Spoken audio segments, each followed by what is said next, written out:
While many businesses are being allowed to reopen now, restaurants and bars are not among them, and that means additional hardships for owners and employees for several more weeks. Joining us tonight is Chad Emerson. He's the president of Downtown Huntsville, Inc. Thanks for being here. Glad to be here. Chad, safe to say you're not happy.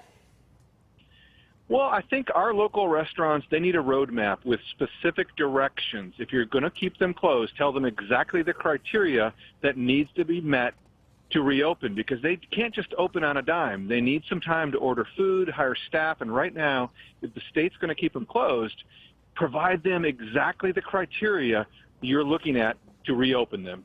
Now, do you agree, though, that they should have remained closed?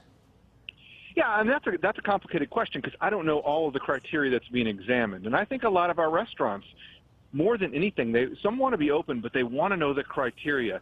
What are the metrics that the state's looking at? Right now, they're being told you can't open, and they're being left in the dark why they can't open. Mm-hmm. Now, you say in your statement that this closure, aside from the coronavirus, this closure itself is a public health issue. What did you mean by that?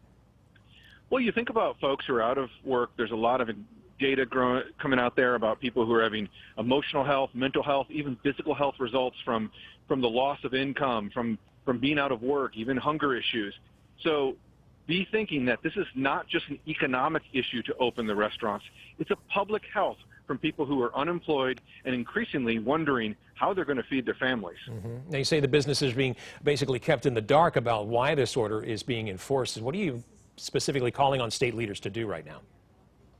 Please, please, please share with the restaurants and share with the local governments and other interested parties what criteria need to be met in order to reopen the restaurants. And then we can track it as a data point rather than an unknown.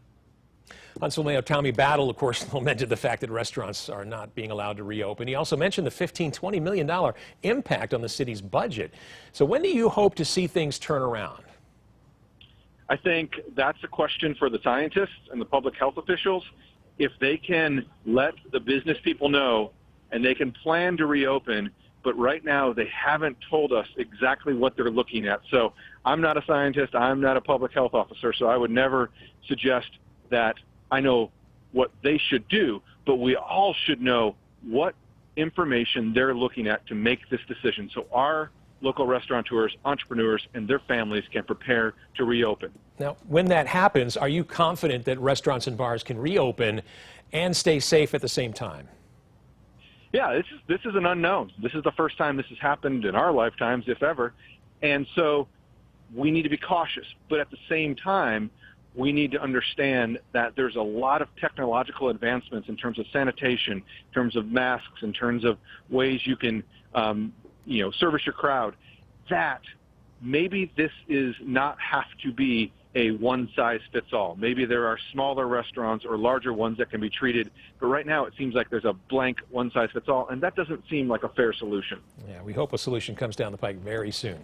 Chad Emerson with Downtown Huntsville, Inc. Thanks for being here tonight. Have a great night.